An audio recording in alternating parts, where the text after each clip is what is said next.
Now, to back up for myself to explain how that worked for me, and why did I run for Secretary of State in 2006?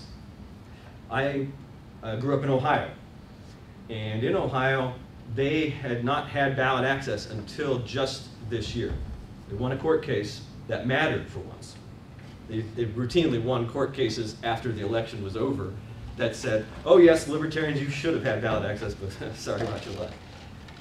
Now they've got actual ballot access. Well, I grew up there. I lived in Ohio until I was 34 years old, and I was very frustrated because I've been a libertarian for a long time, and I would have run for office as a libertarian in Ohio. Now, forward to Indiana. I came here and found a very robust state party that had not just a organizational structure, but was running hundreds of candidates for office. Now this is my kind of place. So I wanted to be certain that I was going to run here. And it was important to me to continue to deliver to people in Indiana the opportunity that I couldn't enjoy in Ohio, and that was ballot access. So that candidates could simply sign a form, say, yes, I'm a candidate, I'm running for this office, with their appropriate party name. That was crucially important to me. It bugged me no end until I got here. And so that made it an appropriate office for me to run for, because I could bring that passion to the table to talk about those issues that surrounded ballot access and fair elections. And Secretary of State is the appropriate place to do that.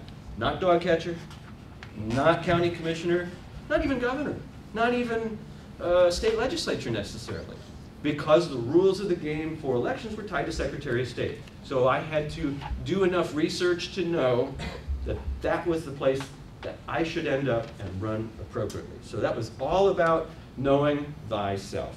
And that spills into knowing the office.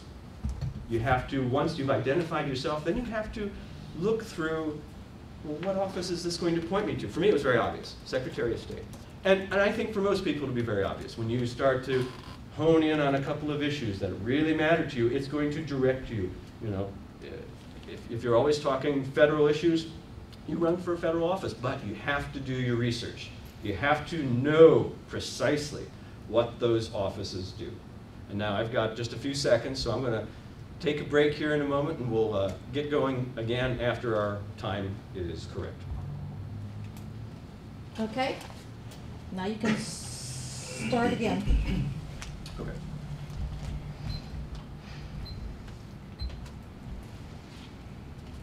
To know the office you want to run for, you have to know, first of all, if you're qualified. Now, you may have a great deal of interest in managing a budget, but if you're not a CPA, should you run for treasurer? If you are a CPA, shouldn't you run for treasurer?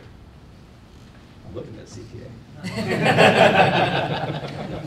Just saying, Todd, just saying. But when you look into your own resume, you will find that there may be some shortcomings that could be exposed. Do you know enough? Are you qualified? There are some things perhaps in your professional background that make you far more qualified to run for an office such as county commissioner, if you are a structural engineer, if you are a land surveyor.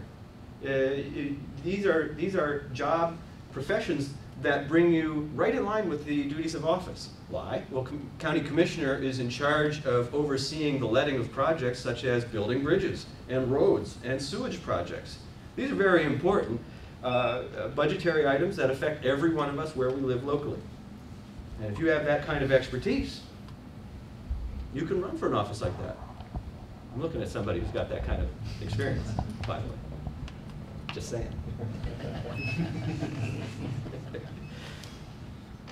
And then, are you passionate about the duties? You know, the worst thing in the world could be you could run for something and win,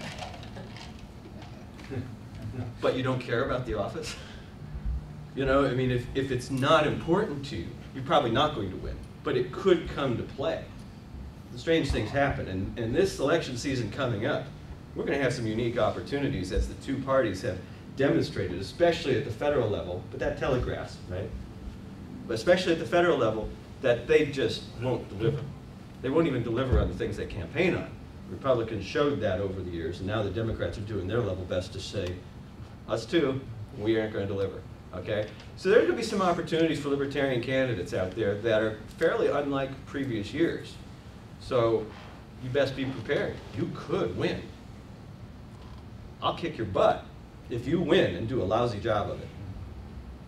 Because when we have people who are elected to office, we are under the microscope. We have to do well. We do have to deliver, particularly in light of the fact that the other two parties are not delivering and they're not listening to people. So it's very important to have that kind of passion that's going to carry you through the entire duration of the race, and then if you win, you have to be able to deliver. You'll have to do some opposition research. You probably find that fairly easy to do. That may be one of the things that drew you to the race in the first place. You look at it and say, oh, my representative isn't representing me or my neighbors or anybody else in this district. He's playing a lot of golf or whatever. You know, you want to know about your opponent. Where are their weak spots and where are their strengths? Give you a curious example. District 5, where I live. Dan Burton is my U.S. House rep. His reputation is very poor, very poor. However, some of the things libertarians tend to run on, particularly fiscal issues, we're going to have a hard time stacking up against the man because he's actually got some positions that are fairly in line with us. I know somebody who that's meaningful for. Now, that's real important to know because you don't want to get up in a debate and start going on and then sounding like the person you're trying to displace.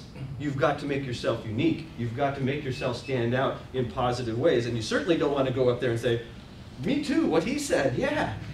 Well, why are you there then? So you have to know these things before you get into the moment and you get stuck on this. Now, of course, you're going to have overlap with some of, you know, as Chris pointed to earlier, you've got Democrats and Republicans going, hey, we're polar opposites. No, libertarians, we do share things with Democrats. We do share things with Republicans.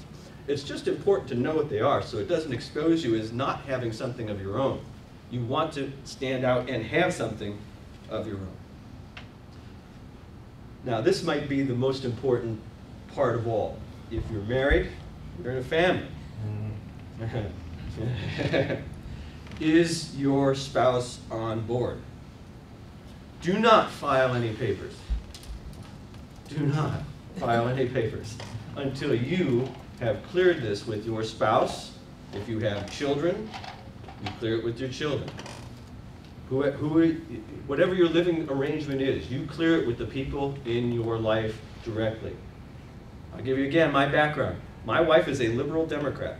She does not support all the policy that I support, but she supported me 100% because she understood my passion for the office I was running for, and she knew why I was running. And so she was able to back that fully, even when we might have in-house policy disagreements. But that's the important thing. You speak with your spouse beforehand and say, listen, honey, this is what I'm thinking of doing. This is real important to me. I really want to do this. You may be able to sell it right then and there on your enthusiasm, but the reality, listen, I ran for 26 months. I had to have her on board so that she didn't bail on me after 24, okay? Because down the stretch, you're really going to need that kind of support, and it comes in a lot of different ways. For some people, you might be self-funding your campaign. For others, you may have a lot of events in your home. What is it going to look like if you're going to have fundraisers in your home and your spouse does not back your campaign? That's a disaster. You can't have that. So you need to have your spouse on board fully, and you have to discuss the ramifications of the whole thing. I mentioned self-funding. You tell your spouse at the beginning, hey, I'm going to put $1,000 in here just to make sure I've got some operational money. You do not want to end up at the end where you put in $10,000.